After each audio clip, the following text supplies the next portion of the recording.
So friends, बढ़ते हैं series के नेक्स्ट कार्ड में। हमारा अगला कार्ड मेजर अरकाना का 4th नंबर कार्ड है। ये कार्ड है द एम्परर का। हम सबसे पहले, जैसे पिछले वीडियो में हमने शेयर किया था कि कार्ड को सबसे पहले हमारा एक ओवरव्यू किया जाता है। कार्ड हमें फर्स्ट साइड पे हम जब कार्ड को देखते हैं तो हमें क्या चीज़ दिखती है और हमें कार्ड क्या बताने की कोशिश करता है। तो इस कार्ड को देख के एक ही बात तो समझ में आ रही है कि एक किंग जैसा कोई इंसान है जो बैठा हुआ है। किंग मतलब पावर, शक्ति दिखाता है, ठीक है। दूसरा, अगर किंग है तो उसके अंदर लीडरशिप क्वालिटी भी होगी। ये हमें किंग, एक राजा के क्या एट्रीब्यूट्स है हमें पता होना चाहिए। एक राजा की क्या क्वालिटी होती है सबसे पहले हमें वो समझनी चाहिए। यानी कि किंग पावर, लीडरशिप होता है राजा के अंदर, नेतृत्व करने की क्षमता होती है, रूल करना इसे पसंद होता है। और एक इसकी जो ओवरऑल लुक को देखिए, एक कितने एक पिता जैसा फादरी, एक कितने फादर फिगर। कभी कभी हम देखते हैं किसी को देख के हमें एक इंस्टेंट ये आता है, he just look like my father. मतलब फादर की तरह उसका एक ऑरा होता है कि जिसके अंदर वो आपको प्रोटेक्ट भी करेगा, आपको समझाएगा भी। वो सारी चीज़ें इस कार्ड को देख के समझते हैं। यानी कि फादर फिगर, यानी कि रूल, लीडरशिप, पावर, और एक बैठा हुआ है यानी कि बिल्कुल स्टेबल है। स्टेबिलिटी का कार्ड ये है, साथ में ये रिस्पॉन्सिबिलिटी का कार्ड है। कार्ड के कीवर्ड्स क्या है ये पे एक बार ब्रीफ कवर करती हूँ। पावर, क्योंकि राजा है।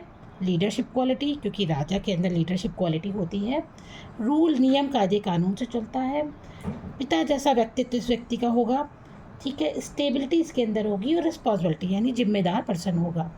तो कार्ड देख के हमें ये पहला समझ में आया। अब हम समझते हैं कि कार्ड में जो जो सिंबल्स बने हुए हैं वो सिंबल्स हमें क्या बताने की कोशिश कर रहे हैं, क्योंकि हर कार्ड में कुछ सिंबल्स होते हैं और सिंबल हमें कुछ ना कुछ बताते ज़रूर हैं।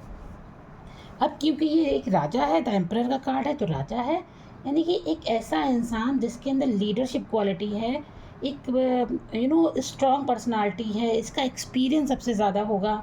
तो क्योंकि एक राजा की कुर्सी पे वही बैठ सकता है, उसके अंदर ये गुण होने चाहिए कि इसको समझने की पावर होनी चाहिए, लीडरशिप क्वालिटी होनी चाहिए।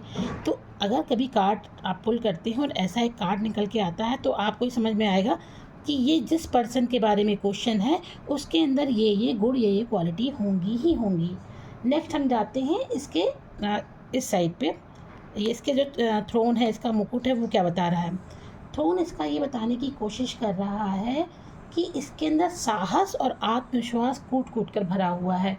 ये दिखाने की कोशिश करता है कि मेरे अंदर एक कॉन्फिडेंस लेवल मेरा बहुत स्ट्रॉन्ग है और उस चीज़ को कोई भी, उस चीज़ पे मैं कभी पीछे नहीं जा सकता हूँ। ये कार्ड ही बताने की कोशिश कर रहा है। वाइट बियर्ड है, मतलब इसके अब ऑब्वियस सी बात है एज ज़्यादा है तो एक्सपीरियंस भी ज़्यादा होगा। वाइट बियर्ड इसको ये बताने की कोशिश कर रहा है कि एक बूढ़ा व्यक्ति है जिसका एक्सपीरियंस एक नॉर्मल इंसान के एक्सपीरियंस से कहीं ज़्यादा होगा, ठीक है।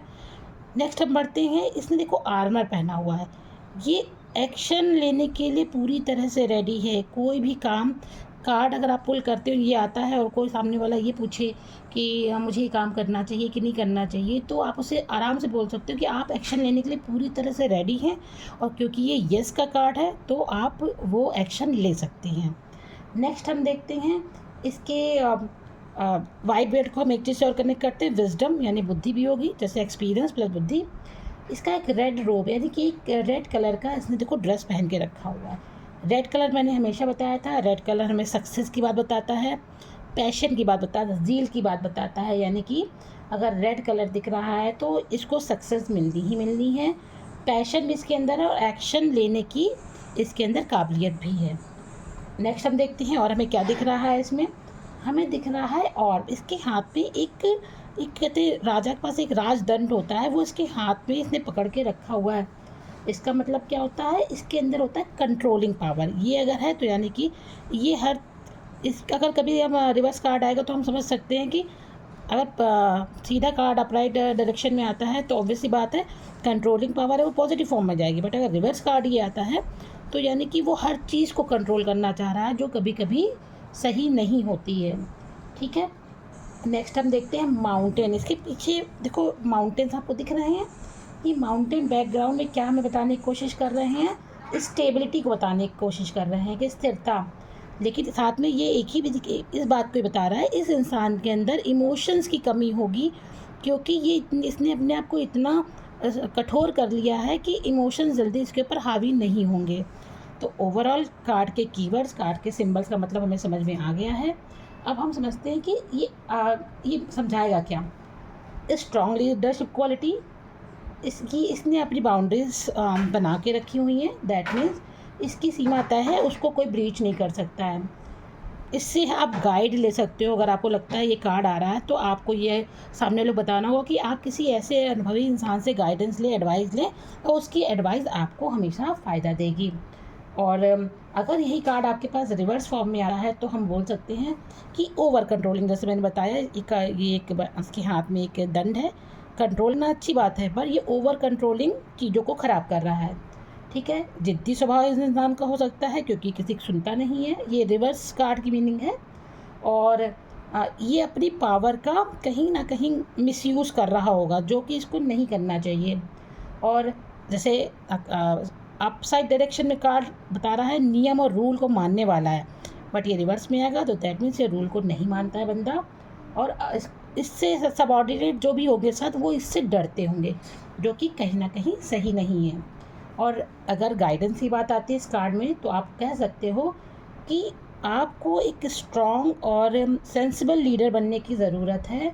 अपनी शक्ति का दुरुपयोग करने की ज़रूरत नहीं है और घमंड नहीं करना है आपको। तो आई थिंक ये कार्ड की सारी डिटेल मैंने एक्सप्लेन कर दी है। अगर फिर भी आप लोग को लगता है कार्ड में कुछ रह गया तो कमेंट बॉक्स में आप कमेंट्स मेंशन कीजिएगा, मैं उसका आपको आंसर दूंगी। बढ़ते हैं हमारे नेक्स्ट कार्ड की तरफ। Thank you.